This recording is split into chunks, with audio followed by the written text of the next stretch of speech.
эфире новости, в студии Кристина Якупова. Здравствуйте. Итоги финансово-хозяйственной деятельности промышленных предприятий за прошлый год рассмотрел глава республики Айсен Николаев в Нерюнгринском районе. Там он находится с рабочим визитом. Обсуждаются планы на 2021 год двух угледобывающих предприятий – компаний «Якутуголь» и «Эльга-Уголь». Также глава проверит реализацию программы по переселению из аварийного жилищного фонда. Порядка 12 тысяч жильцов аварийных домов расселят в этом году в республике. Об этом сообщил в ходе отчета правительства глава Министерства строительства Якутии Павел Калатчанов. По итогам прошлого года введены 523 тысячи квадратных метров жилья. Расселены более 6 тысяч человек из 117 тысяч квадратных метров. Павел Калатчанов отметил, что в конце 2020-го была проведена большая работа с федеральными органами исполнительной власти и с Фондом содействия реформирования ЖКХ. А в Якутске в ближайшие 3 года будет осуществлен проект благоустройства и озеленения. Первые работы начнутся с дворовой территории домов 17, 19 и 21 на улице Пояркова. Накануне с подрядчиками и руководством управы Центрального округа встретился исполняющий обязанности мэра столицы Евгений Григорьев. Стороны осмотрели территорию, обсудили объем работы и дальнейшие действия. Виктория Федорова продолжит. Жильцы этих домов давно пытаются добиться ремонта своей дворовой территории, а именно проезжей части. Всего в 7 многоквартирных домах здесь проживают около 1500 людей. Я здесь живу практически изначально с этого, как вот дом сдался, мы тут дольщики. Вот здесь дорога убитая вообще невозможно.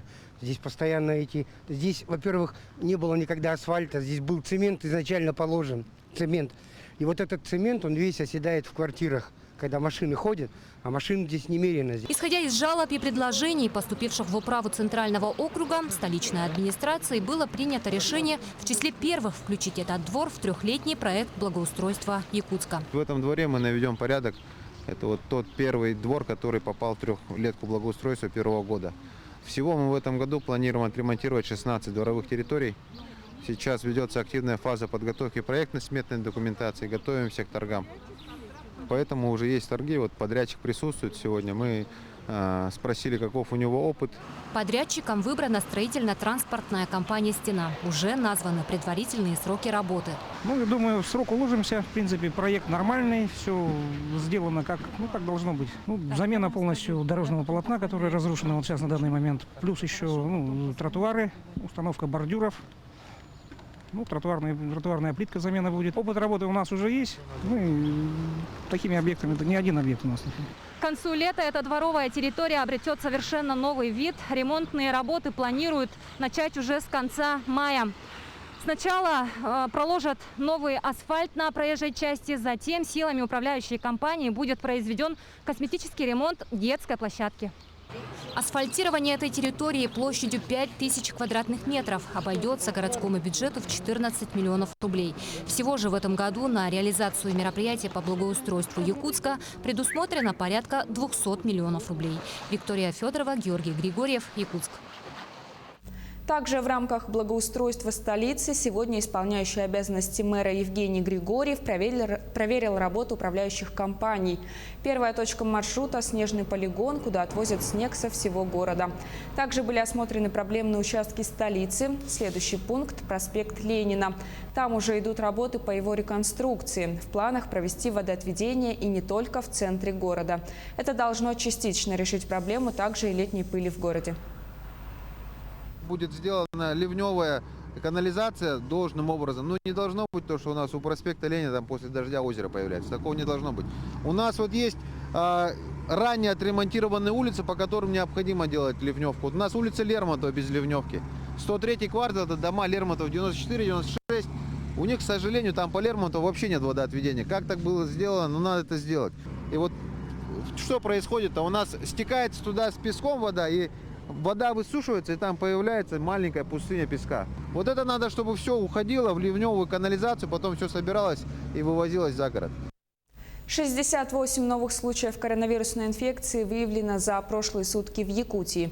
Так, в столице республики 27 случаев, в Мирнинском районе 9, в в Тампонском 5. По 4 человека выявлено в Нерюнгринском, Аймиконском и Усть-Майском районах. 3 человека в Алданском районе и 2 в Вилюйском. По одному случаю выявлено в остальных районах республики. Первую вакцинацию против коронавирусной инфекции получили 26 507 человек. Вторую вакцинацию получили 5 512 человек, в том числе за сутки 1492. Отмечу, что накануне была отгружена новая партия вакцины со склада в городе Москва. Тем временем в Мирнинском районе стартовала вакцинация от COVID-19 вторым компонентом препарата «Спутник Ви». Сразу в нескольких населенных пунктах пациенты смогли получить бесплатную прививку. Когда у привитых образуется иммунитет и как долго продержится, расскажет Иванна Филиппова. Аллергические реакции были? Нет. Как первую вакцину перенесли? Хорошо. Перед повторной прививкой пациенты обязательно проходят осмотр терапевта. Врач интересуется общим состоянием, измеряет давление, температуру и только после этого допускает к процедуре. Второй компонент спутника положено ставить на 21-е сутки после первой прививки. Она необходима для усиления иммунного ответа. Первого компонента вакцина была синего цвета, а второго вот красный. Всего в Мирнинском районе прививки получили 1000 человек. Первопроходцами стали медики, работники образования. Педагоги одни из первых проходили вакцинацию, сейчас уже настал второй этап. Мы все по коллективам быстренько все согласны привиться. Станислав Подобед, прежде чем согласиться на вакцинацию, изучил отзывы пациентов и врачей о препарате. Говорит, после прививки поднялась температура, но спала на следующий день. И от кори прививаемся, и от гриппа прививаемся, так что прививаться надо. И, значит, никаких ущерба для здоровья не будет, только плюс. Вакцинацию провели в медпунктах Алроса. 10-11 февраля более 450 человек получили второй компонент. Из них 60 удачно. Это работники цехов горно-обогатительного комбината. Первый этап вакцинации провели мы 21 января. Она прошла нормально, но в течение 3 суток у 4 было повышение температуры до 38, и 3 медотвода было. У остальных все нормально, все прошло хорошо. По словам медиков, иммунитет к коронавирусу образуется через 21 день после введения второго компонента. Считается, что иммунитет не специфический, сформируется в течение и будет держаться в течение 1 года. Изучается эффективность вакцинации, она достигает 95% в отношении всех циркулирующих штаммов коронавируса. К середине февраля в районе ожидают новую партию вакцины. Но предварительно записать на прививку медики готовы уже сегодня. По плану до мая прививочная кампания охватит 5000 жителей Мирнинского района. Иванна Филиппова, Ирина Балкова, Александр Еремин, телеканал «Алмазный край». День родного языка и письменности отмечают сегодня в Якутии. В честь праздника писатели, преподаватели Института языков и культуры народов и филологического факультета СВФУ, представители издательств и Министерства культуры региона собрались на торжественном мероприятии. Так они отметили значимость родного языка. Большую роль в его сохранении на сегодняшний день имеет якутское телевидение и радио.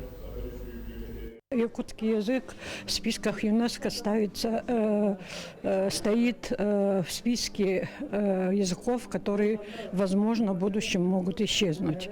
И это, конечно, всех тех, кто занимается языком, занимается литературой, нас, писателей, очень сильно беспокоит. И я думаю, что это беспокоит весь народ, поскольку без языка нет народа.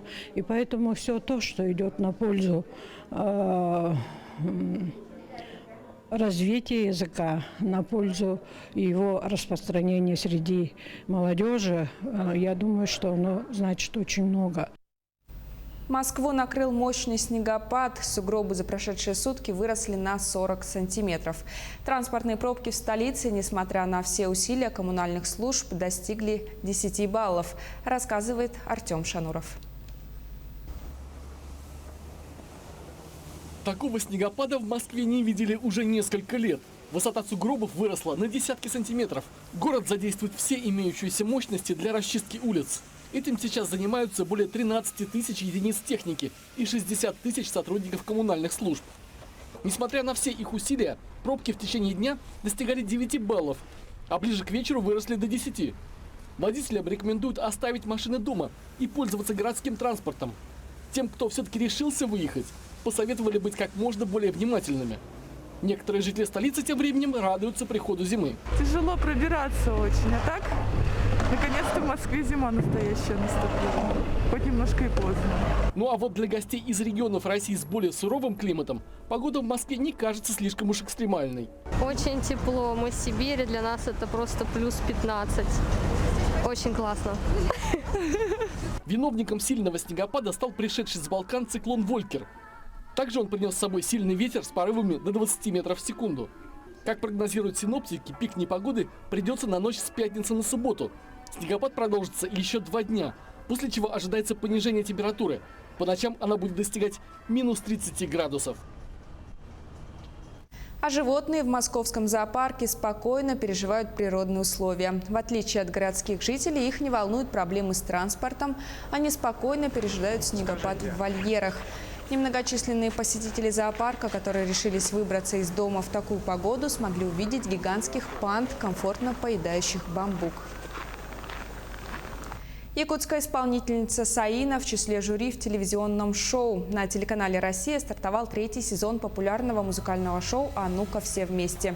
Его участники демонстрируют свои уникальные голосовые таланты, а оценивают возможности людей сразу 100 членов жюри. Это певцы, композиторы, музыканты и продюсеры.